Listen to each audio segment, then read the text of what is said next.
When we talk about Leadville, we like to talk about how to go faster. And sometimes to go faster, you got to be able to slow down quickly. That's where your brakes come in and is yet another important area where Shimano can help you go faster. Yeah, sounds counterintuitive, but quick and reliable braking means you can scrub speed when needed and only as much as you need so you can get on the gas again. Shimano makes a number of brake sets that would be great for Leadville, most notably their best XC brakes, XTR. XTR Shimano's latest brake technologies, and the 9100 series is 50 grams lighter than the previous XTRs. But we want to make sure you get two things for your Shimano brakes. Make sure you get the rotors with Ice Tech.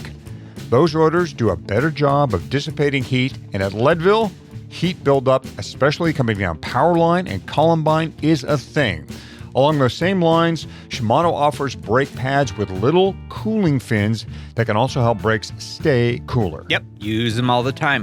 Brake fade is no good when you are screaming down a descent at Leadville or anywhere else. When it's time to slow down, you want to do so with precision, with modulation, and with confidence, and that is what Shimano brakes do best.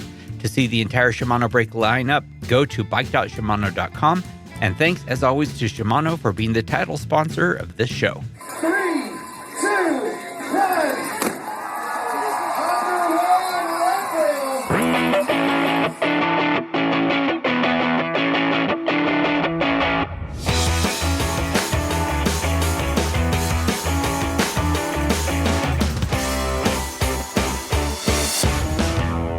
Leadville, the podcast for the 100-mile mountain bike race presented by Shimano. It is Season 7, Episode 13 of the show that breaks down, builds up, gets you ready, and freaks you out for the highest, hardest one-day mountain bike race in the country. I am Michael Houghton, hiding the most. And I'm Fatty, and we have two returning guests from early in Season 4. Cast your mind back from the Ground Up series. It had not yet launched. It was not off the ground yet. Now, Alexey, Vermeulen, and Ryan Petry have 3 seasons in the books, and they are in the middle of their 4th. Yeah, For the Ground Up is moving to a new race this summer, but Alexey and Ryan are here to revisit their Leadville experience and share with you what they learned about getting newbies into the Leadville 100.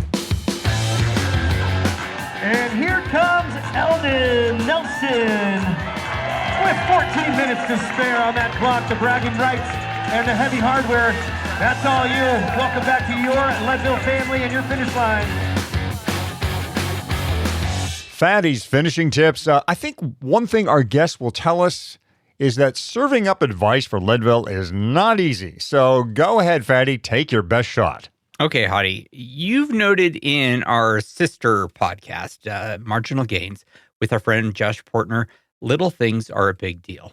And little things you do throughout the entirety of the day in the Leadville 100 really become a big deal. So I want to share a few little things you can do as you train to race the Leadville 100. And they truly do add up on race day. And they all have to do with nutrition. Not, for once, what you eat throughout the race or even how often, but how you manage all that food as you eat your way through a 105-mile day. First, I want to talk about where you carry your food. For most of us, that is an easy, obvious choice. We carry our food in our jersey pockets. But I want you to think for a second, which pockets?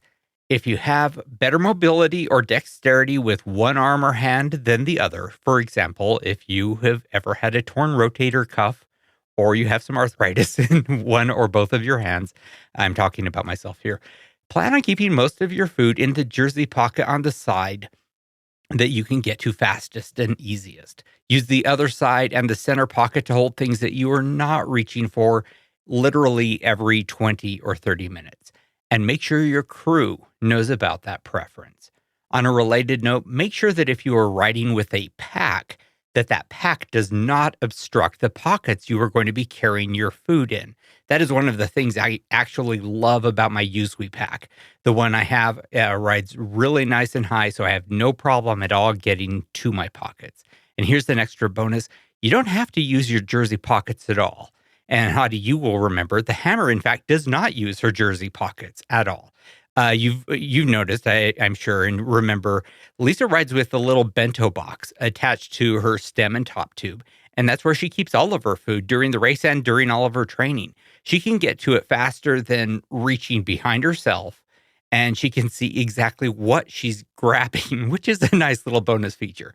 It has a nice little magnetic closure flap too, so nothing bounces out, and they're great. So I feel a little bit embarrassed to say I don't use one. I'm surprised, but not surprised. So why no bento for you? Because I'm vain. It's that easy. Seriously, it's the only reason. So I continue putting gels in my jersey pockets.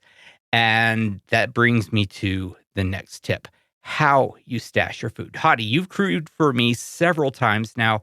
How do my gels go in my pockets? Oh, yeah, this is easy. Top down, all of them. That is right. And for, I think, a pretty good reason. When I grab a gel that is upside down, by the time I bring it to my mouth, it is right side up, like magic. It's a small thing, but since I take a gel around 25 times during the day during this race, it reduces the amount of time I'm not focused on the race by, a minute or so. I don't know. I don't think I've ever timed it, but it could be a minute or two. And that is enough. And since there is no downside to it, it's certainly a good thing to try. And then let's get to the final thing with your food management tip set here. Garbage. As racers, we make a lot of it and we need a place to put it. And that place is not on the ground. I have a two-pronged strategy with what I do with my wrappers. If I have time, I put them in my center pocket. And if I don't have time, meaning if I'm on a technical or bumpy or downhill section, I put the wrapper really quickly in my bib shorts mesh pocket. But those can start to bulk up. And when you get to 20 or so, it's an actual aerodynamic problem, as well as it's, in fact, garbage that you are lifting with your quads every single pedal stroke. And once again, it's a little thing that adds up. Yeah, the mesh, plus you got stuff in there, and you can kind of feel it too as you pedal, like you can feel all these other packets. So why does it matter at all where you put your garbage? Well, I mean, the real most important reason is you don't want to mix your full packets with your empties. There's nothing more frustrating than having to ride around with your hand basically tied behind your back while you are choosing, oh, this one's full. No, it's empty, I think. No, it's full. Okay. And use this one. And the more you do this, of course, the more empties you have and the less likely you are to get a packet that is full. Yeah, I've seen other organization strategies too. Some people like to put like gels in the right pocket and shoes in the left and the banana in the center pocket. So you kind of got to figure out your own system. This is a great one. This is a really good blueprint for racing stupid, as Fatty would say. Like, you don't have to think about it, right? Other than, okay, my full gels are in my right, my garbage is in my left. Other than that, you just don't have to think at all. One other thing I did was not so much was storage, but was for folks who eat solid foods, like bars or stroopwafels, I'd always open the packs first, cut them open, tear them open, so you didn't have to wrestle with them. So you just came out, you could just start, forcing that food out of the package and eating it right away. So, all right, some great tips there. Develop a system for where you keep your gels and put them top down in your jersey. Develop a system for where you're keeping your garbage. And if you're not vain, try out a bento box. That's right. So one of our guests this show, Alexey Vermeulen, is an NV rider. He rides NV bikes and components, except in mountain bike races where he rides a factor frame. But otherwise, his flat bar bike is definitely NV. He's finished second in the Grand Prix last year, which included a win at Chequamegon and a second at Leadville. Alexey works really hard on his setup for each race. There's a nice rundown on the MV website of each of Alexey's bikes for the 7 Grand Prix races last year. The short version is that Alexey's go-to wheels are M5s for mountain and G23s for gravel. While these wheels are engineered for different disciplines, they share some characteristics. One is to absorb chatter. Both wheel sets can do it. Chatter is one of those mixed messages.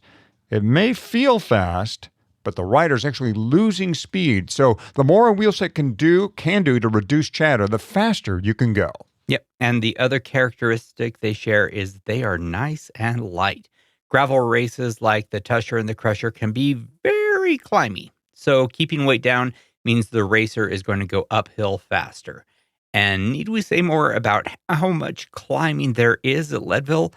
Ditto for the M525. It is a light wheel set that goes uphill fast. For Alexey's complete bike setups and to see the NV wheel lineup, go to enve.com.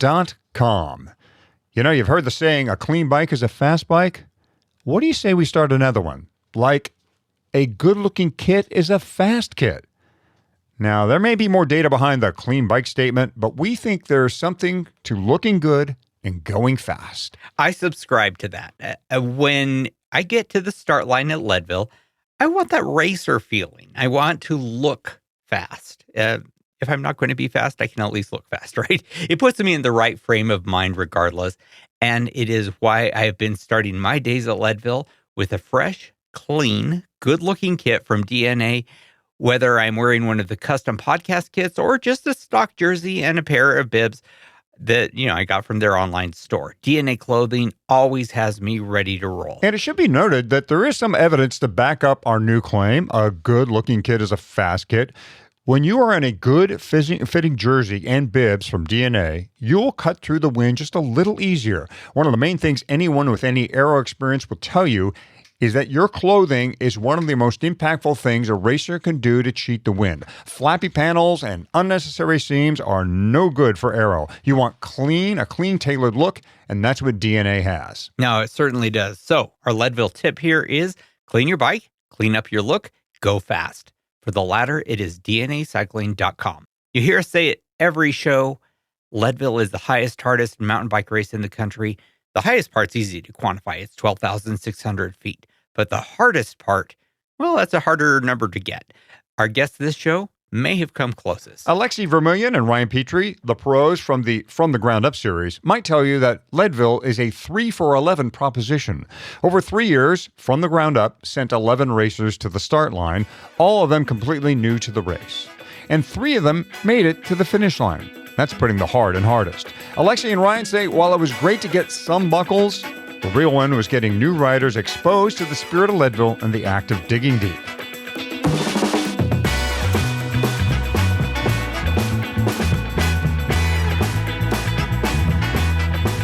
Ryan, Alexey, welcome back to our show. We had you way back when as sort of a shoulder episode between seasons 3 and 4. You were season 4, episode 0, because we were so excited about this new thing, this new show coming out about what we love, the Leadville 100, and it was called From the Ground Up. So, like I say, welcome back. Thanks for having us. Hopefully we still sound good. You sound older and wiser, as do we all. So in that first conversation, Alexey, you had not yet raced the Leadville 100. Now you've raced it and been pretty dang successful. 3 times? Is that right? Yeah, 3 times. So, I mean, before we even get to From the Ground Up, how is the reality of racing the Leadville 100 different from this thing that you were both doing a show about and had not yet raced? Leadville is everything anyone ever told you. Wherever you came from, whether it was the altitude or the rocks or the distance or the time cuts, I still struggle with it mentally. It's an insanely tough race. And I think even doing well puts a little more pressure because, whether you're going for a time goal or anything else, every year now it gets harder for me. Somehow now there's only one step left, and it'll be motivating in July. Right now it's just daunting. But yeah, Leadville's been awesome, and I have a new appreciation for what everyone's taking on. So let's talk a little bit about the show. This was, when we last talked, it was before season 1 of From the Ground Up. It was a pandemic brainchild, something that, we were all looking for something interesting and different to get us out of the house and to sort of get back into the world. And you described it as Queer Eye for the Straight Guy, but with bikes. I love that. You had a vision, and I'm interested in how close to this vision you had at the beginning, before the show had ever come out, to what it's turned into. How do those things match, and how are they different from each other? At the beginning, and this is what we talked about in the first time we chatted, it was just this little idea of, how do we get more people on bikes? And I happened to be kind of binging Queer Eye for the Straight Guy at the time. And as we were sort of coming up with this idea, I just loved, that those guys were able to go into just very average, everyday people's lives, and kind of make big changes with something little. And Alexey and I have always just known the changes that are possible through a bike and just like where the bike can bring you and people it can introduce you to and the places and everything.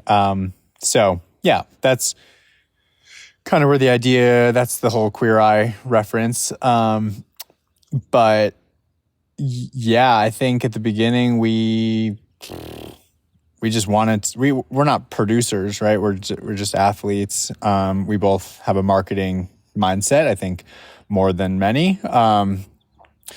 And that's was kind of our common bond that brought us together at the beginning. And if you watch episode 1 from season 3 last year, you get to learn more about that. But I mean, at this point now, it feels like we are kind of producers, and it's been a lot, like the whole film side of it and distribution and partnership. The partnerships, I feel like we kind of knew right away just because of being athletes and needing to, find partnerships that way. But just the production side and working with different cameras and the distribution of all the episodes and everything like that, that's been something that we've had to learn.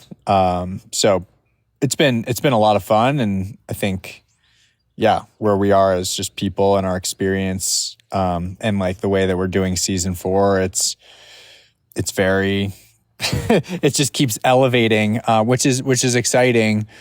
But we also just are quickly like, all right, how do we do this? And we need to learn about this. And, it's a little bit of fake it till you make it. But I think together we do a pretty good job. And so how has it been different than what you expected? After doing 3 seasons, you've clearly become very different producers and different you've learned a lot, but what was the vision you have for season 4 different from season 1? Funny thing about podcasts is you don't get to see people's facial reactions sometimes. And there wasn't really a vision or expectation for year 1. It was just by the seat of our pants. I mean, like we had an idea of what we wanted to have people feel at the end, whether that was the people in the show or the people watching the show. But then you come into all the real life scenarios, whether it's someone actually riding down Powerline or whether it's, editing the project after you've filmed for 6 months. And so you start to realize what holds you back and what can move it forward. And then you have to prioritize things because, you can't do everything to the best of your abilities. You have to pick and choose. And so it was deciding, okay, first priority is getting people through Leadville and helping them finish. Okay. And the second priority is how do you show that on screen? But, it's been a lot about finding those visions, expectations. Then each year you can change a couple things that hopefully get better. And we definitely saw that with season 3, and hopefully it continues growing. And I get the feeling for both of you, while you would have liked to see somebody finish, and eventually that did happen, it no longer became the number one goal to get a participant to finish. Am I right on that assessment? I think, Ryan, that's the one thing we talk about all the time is that's my favorite YouTube comment is saying, oh, this is stupid. No one's going to finish. That's cool.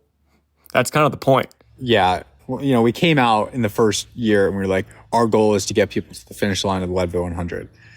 It's kind of just this bold statement that I think got people excited about what we were doing. But we both knew from day one that the goal was to change lives and get more people onto bikes.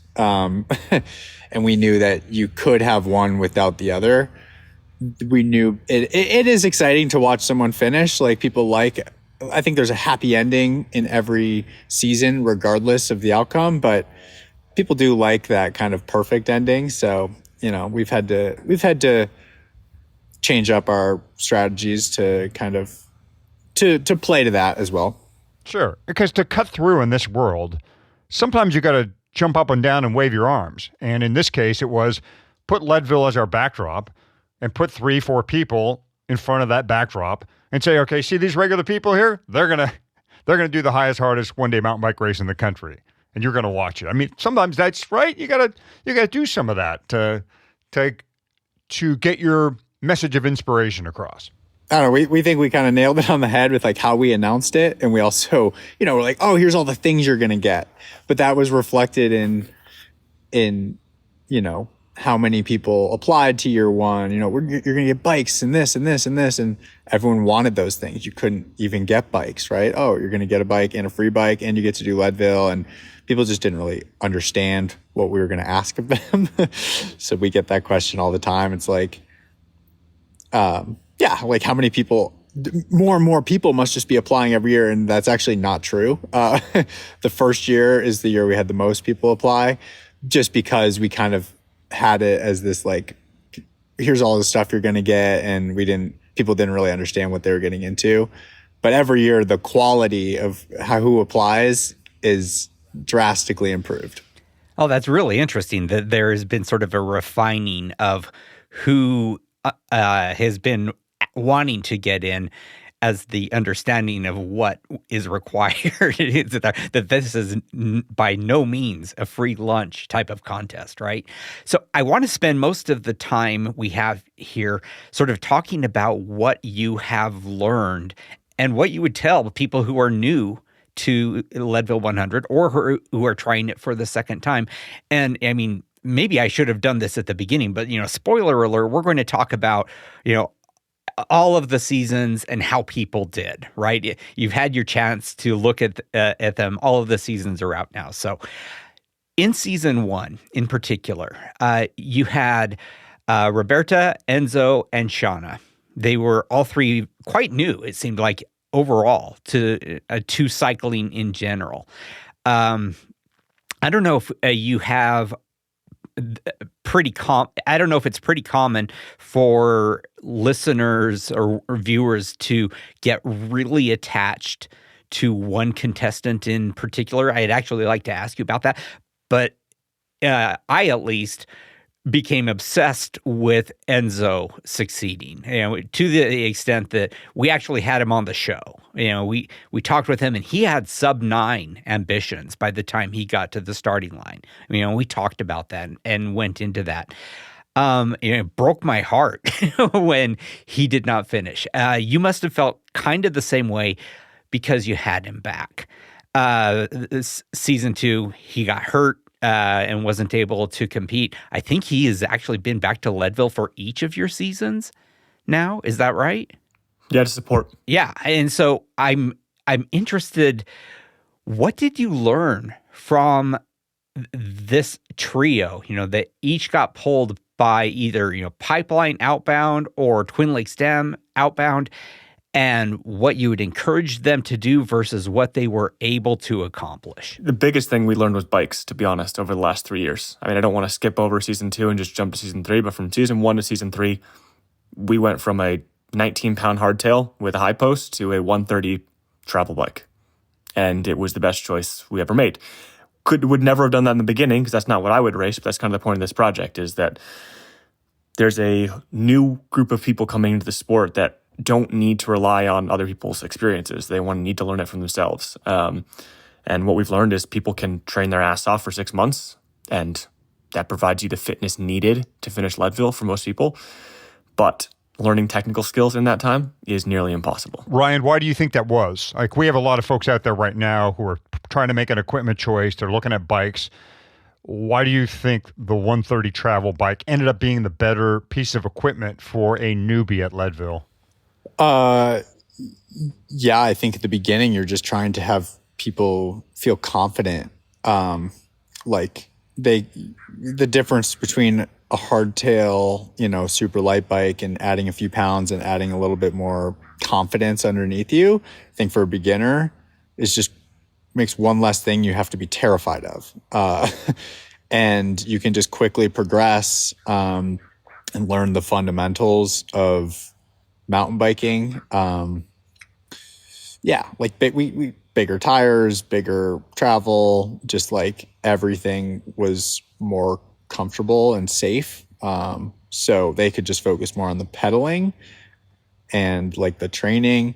And I think even just like the night before the race, right? They're not as nervous about going down power line. Like they might still be, but it's more just like, all right, how am I going to fuel and like just keep this body moving?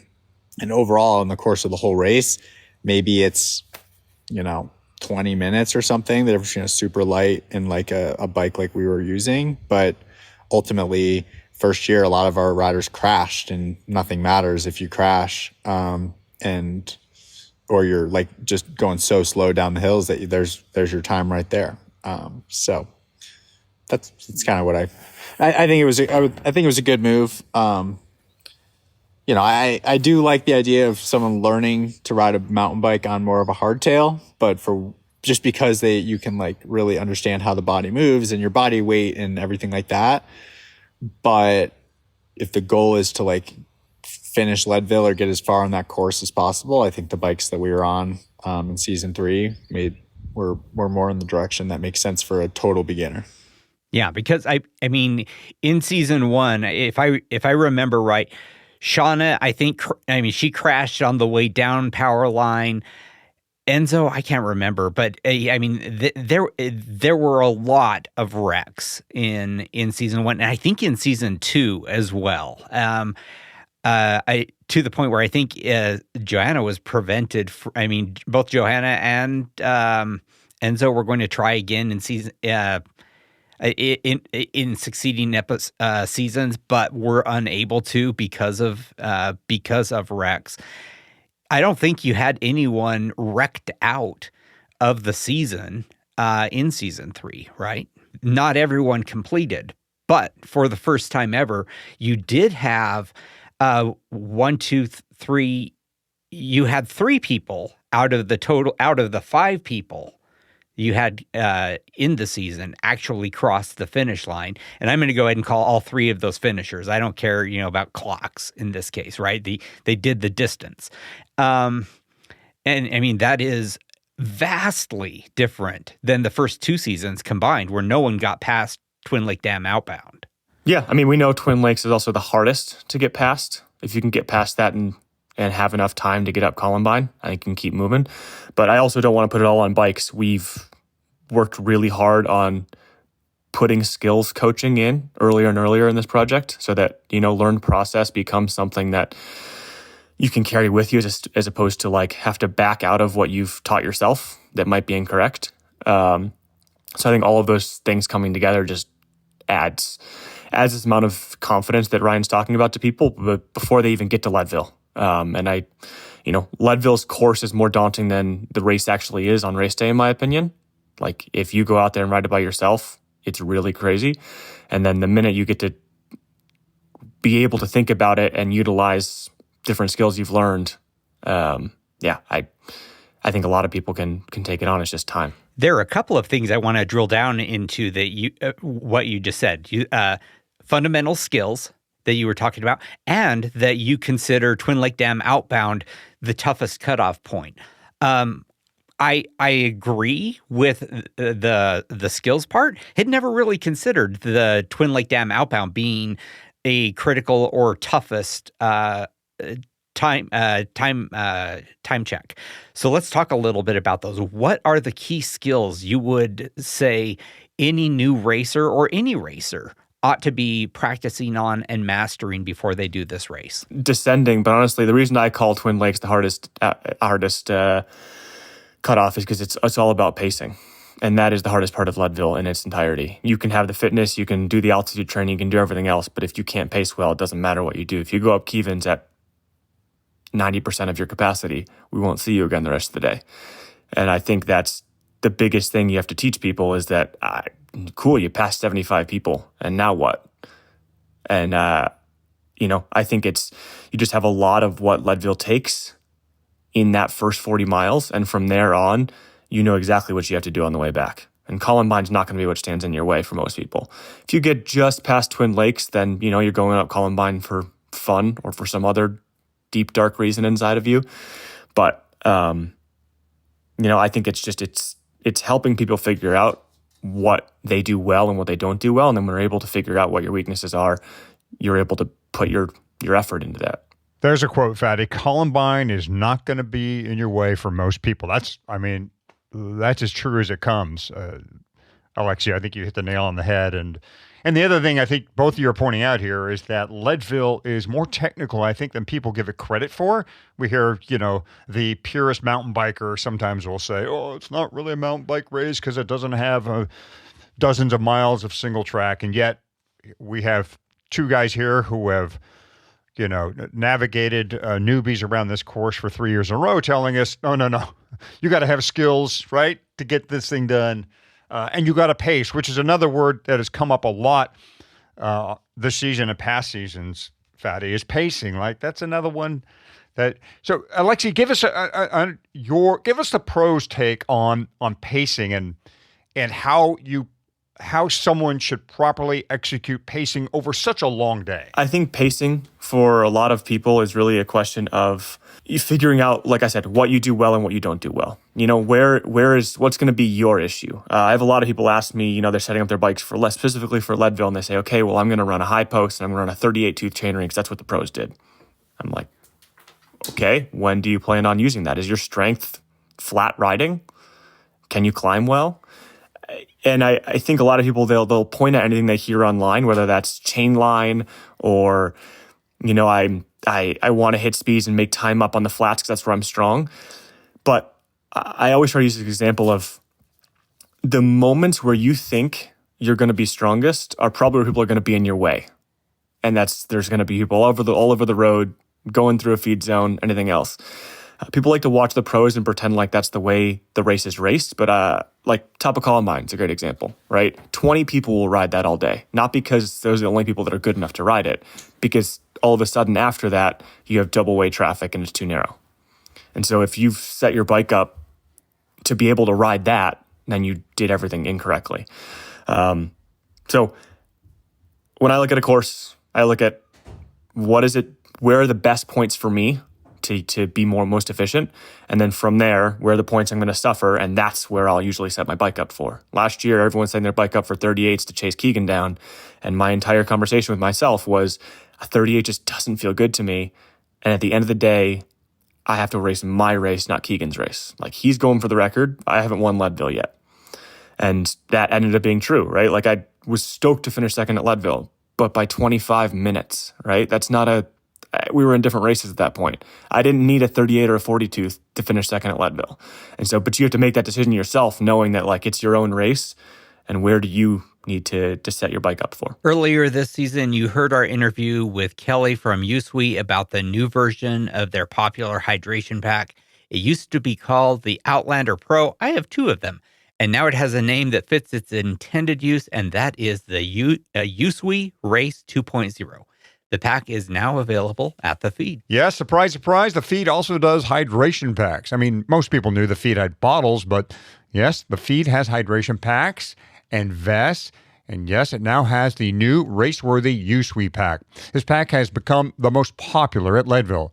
It's really light and has that crisscross harness system to keep the thing from bouncing around. Kelly from USWE told us that they've made it even lighter. They've added more mesh to increase cooling.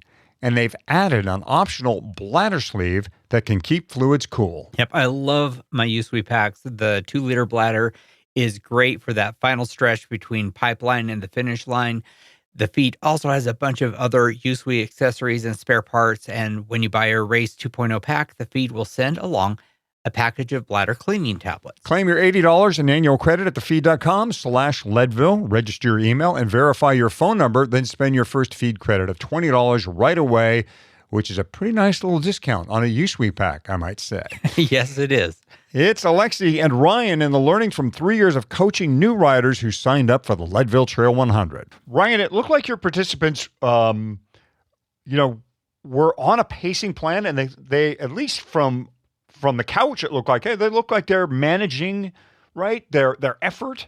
How did you feel about how the pacing went for your participants over the 3 years? The first year, we didn't really think about pacing. We didn't think that they wouldn't make it to Twin Lakes. So we were just like, all right, here's the fuel. Here's the plan for the 100 miles. And then they all got pulled to Twin Lakes, and they had been going, 60% the whole day because they were racing for 100 miles.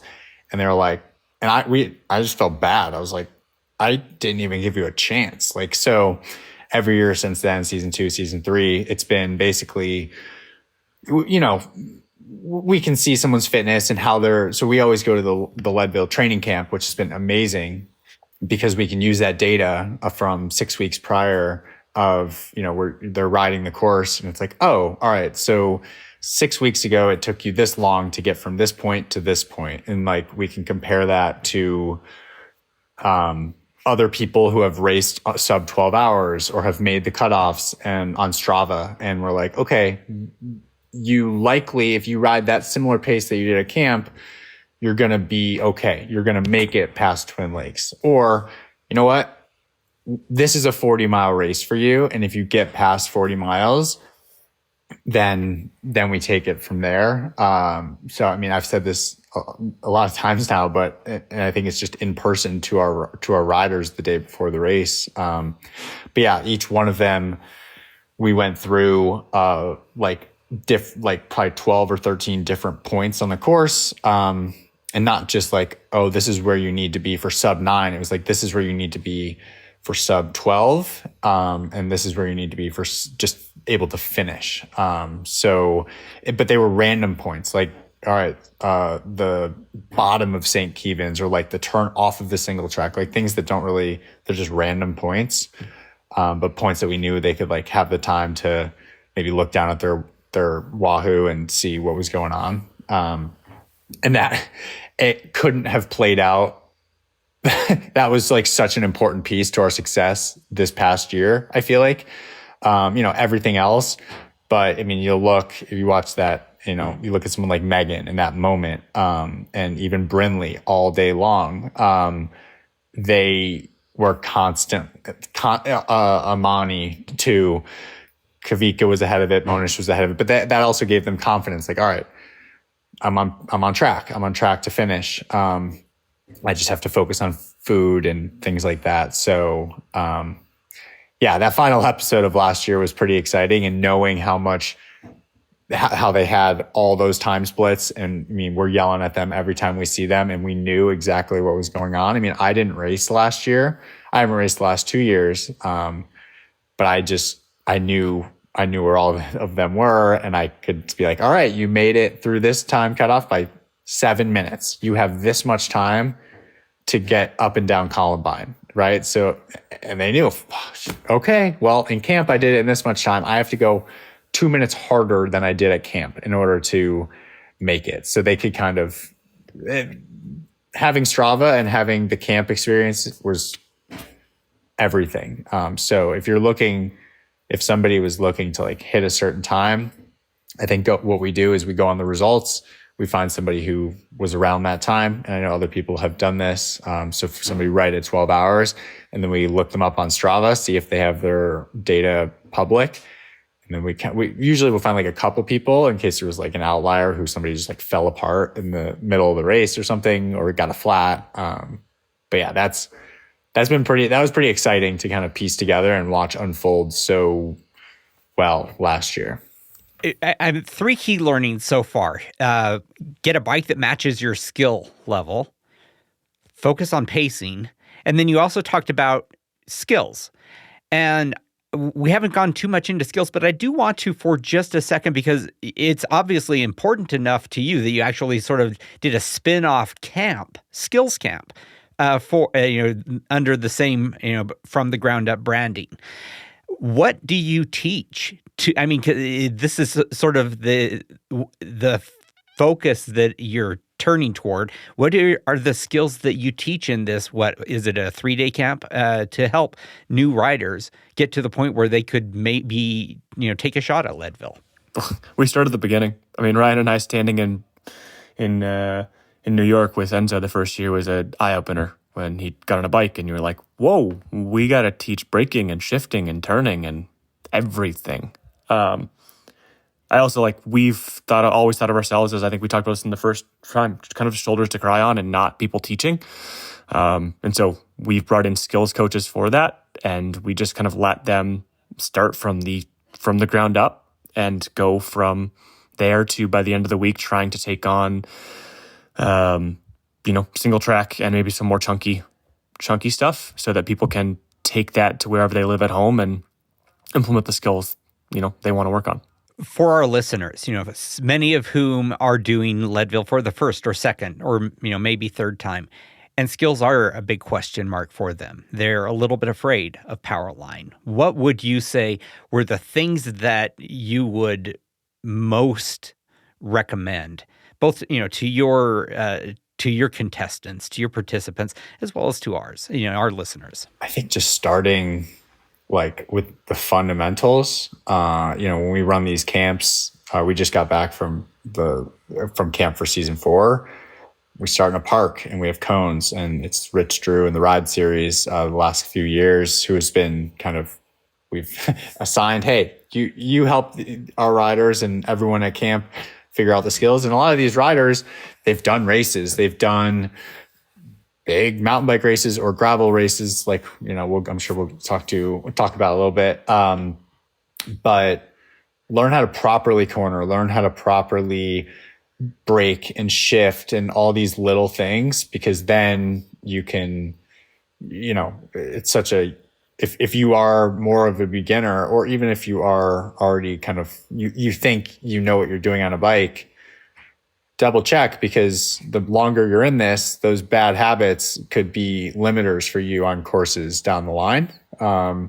Like with skills that aren't proper, I think you can get by on something like a Leadville. You're going to be bleeding time where you otherwise might not be.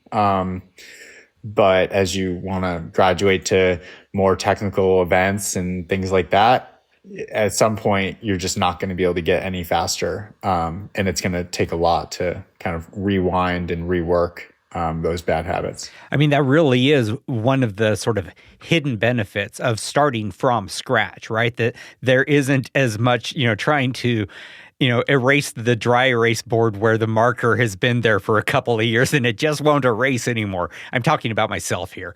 So it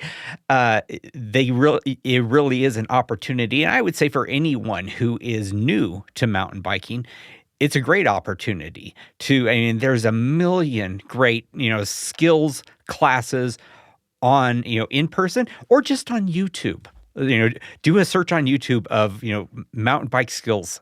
And there are great tutorials that will help you become a rider that is going to A, keep rubber side down, and B, have a faster time on the course. People can get wrapped up into buying fancy gear and all these, like, I still spend time, like I was out riding my mountain bike yesterday and I'm like, all right, for the next couple of minutes, let's just focus on looking through the corner and leaning the bike, right? 2 simple things, every corner, drilling it. And like, it's kind of early season, so I haven't been on my bike and I just felt rusty, and I'm like, all right, let's like start this year off right. So it's free speed and it's going to make it safer and more fun. You're going to unlock more types of trails and more types of events.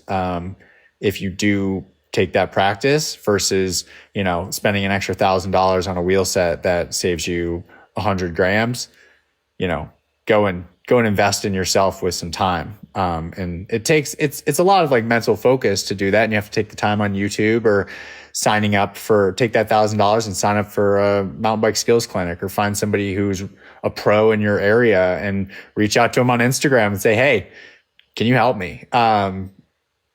They would love that $1,000 and they'd be stoked to help you. I mean, I know, speaking for myself, people have reached out to me and I'm always excited to help. You might be able to answer one equipment question that we have discussed numerous times on this show, and you've watched a lot of beginners now.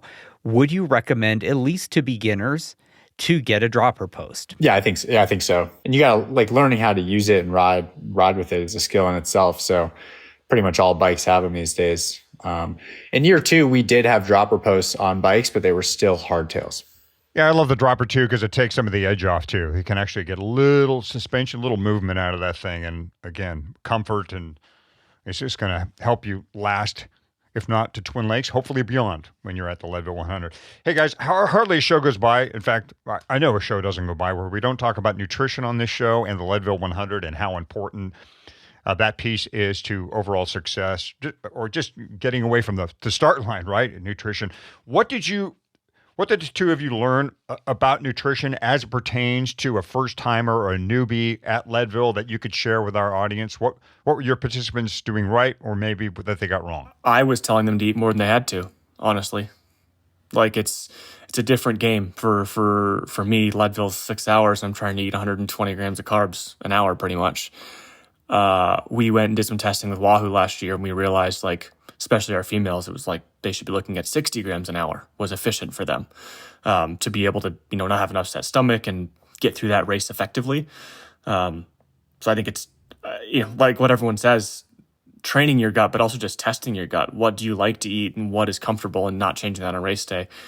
We've still yet to find something that fits perfectly for everybody, but what we have found is that it is different for everybody, right? That's the point of this, whether it's gels for you or drink mix, whether it's a pack or bottles.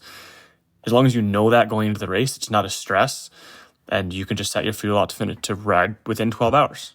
And it's as simple as that. So we've talked a lot about key learnings between season 1 and season 2 and season 2 and season 3. Now season 4 is going to be more about gravel riding. Season 4 of From the Ground Up is going to be about the Steamboat Gravel Race. But for a second, indulge me, if there were going to be a season 4 focusing on Leadville, what would you have learned from the first 3 seasons that we haven't already talked about that you would bring to your riders to help them be successful? The only thing I think we could have added last year was more time.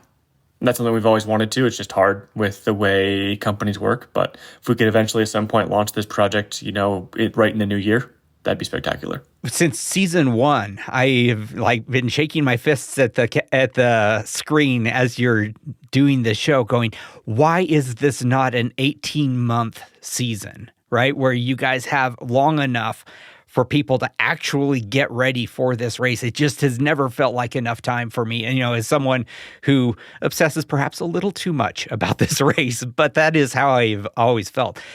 Why not take enough time for people to really move from being true novices to being beginners?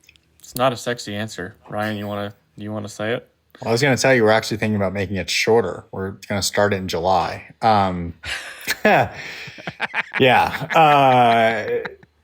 The answer is just the logistics of what it takes to run the project, with as far as sponsors and partners and me and Alexey, and just to spread it out over 2 years. I agree. It'd be awesome. But yeah, unless you're putting out more content over those 2 years, then brands, I don't know, it'd be hard to get double the amount of money. And ultimately, I feel like that's kind of what you would need, if that makes sense. Yeah, so it comes down to budget and attention span. That's unfortunate, but yeah, I totally get it. Yeah, I think it's fun. I think the 6-month thing is fun, and you can make, if you are committed and with the right plan, and now we kind of have the right plan and formula, it is pretty cool to see what is possible in 6 months. Yes, Leadville, super ambitious. Steamboat Gravel this year, super ambitious. But again, the finish line not being the ultimate goal, it does kind of help with that. And we've teased a couple of times that, of course, you've already selected the contestants for the season 4 show. You're targeting the Steamboat Gravel Race. Tell us the thinking behind that decision and what we can expect. Like you've talked about season 3, we were blown away. It was one of those things I don't think we ever would have left Leadville if we didn't get someone to finish. We were as obsessed as you are. But it was everything we could have wanted out of a season, right? We had someone finish who was an ex-pro athlete. We had someone didn't finish who was an ex-pro athlete. We had someone finish who was a normal everyday person and struggled and, in Bentonville when they're doing skills, crashed 8 times in one day, right? And finished sub 12. And then we had Brindley powered out all the way through, and Megan made it past Twin Lakes. It was almost not beating Leadville, but it gave us the monkey off the back to be like, okay, that was really cool. We can just come back to this, and we could have come back and I think have no finishers again. That doesn't mean that you've learned everything and it's perfect. But as the goal of this project is to get more people on bikes and show how accessible bikes can be, even if there's a lot of barriers, we saw the next step, at least for this year, to be gravel. Just, I think it's super easy access point for people, and it's a little less daunting downhill. I still think Steamboat's going to be technical in ways for our riders, but yeah, it's 1 year on, and we hope that now we jump around to different races every year. Tell us, as we finish up here, what lessons are you going to be bringing from the first 3 seasons of From the Ground Up to season 4 to gravel racers? What transfers? The skills side of things actually it's I would say just as important. When we first made this decision, we love putting on this camp in Bentonville that we just got back from last week. And we were like, no, we still need a skills camp, and we can do it in Bentonville. There's some slightly different skills, maybe not so different than Leadville. But yeah, learning how to brake, corner, shift, climb on loose gravel, body weight, all that stuff. It's the same. And the Steamboat Black course, which is the longest course, I believe this year it's like 125 miles, 10,000 feet of climbing. There's, that's the most daunting course technically as well. Leadville, yes, there's drafting and things like that. We're going to have to work on that. It's a long day out there to learning how to ride in groups and just like fueling on the bike. There's no, like, you have to be more proficient at that in order to keep covering that type of ground. We've learned a lot of the skills things, the nuance, the fundamentals that we need to help people learn. And also when to put those in, right? The first year we were teaching everything. Okay, here's how you patch a tire. Here's how you put a tube in. Here's how you pump your tires. It's just overwhelming if you're trying to teach everything and skills and how to ride your bike at the same time. So I think it's going to be a lot of helping build this community out. As you guys created with the podcast, it's something that we really want to focus on, and we think it's a big value with Steamboat is that they're going to have people to ride together with probably all day, which is a little bit different than Leadville in a sense without having any single track or anything, and that you can find your group and those can be your friends for life because you're going to suffer the dog days out there. And that's, it's not that it makes it better or different, but it makes it that you have to rely on others around you. It's not just on you anymore. Guys, thanks so much for sharing 3 years of pretty intense accumulated wisdom that is going to do our listeners a lot of good. Thanks for having us on. I'm excited to go back and listen to our last episode, honestly. Wonder how we sounded.